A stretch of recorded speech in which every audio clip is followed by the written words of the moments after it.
মন্ত্রণালয় বিভিন্ন প্রকল্প আছে ভালো রকম। আজকে সুবল গদিদের সাথে আপনি মত বিনিময় করলেন এবং সরকার বিভিন্ন সময় পুনর্বার দিয়ে থাকে। মৎস্য ও প্রাণী সম্পদ মন্ত্রণালয়ের সবচেয়ে অত্যন্ত গুরুত্বপূর্ণ একটা মন্ত্রণালয়। এটা মৎস্য সেক্টর এবং প্রাণী সেক্টর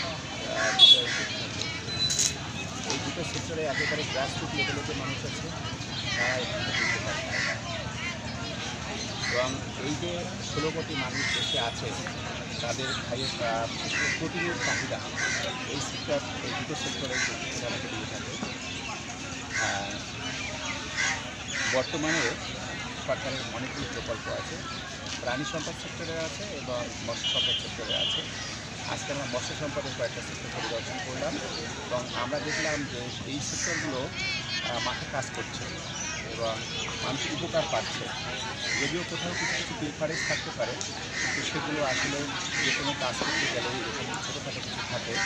তারপরে আমি বলবো যে ভালো করছে এবং সরকারের মধ্যে আছে সেগুলো আরও বেশি আমরা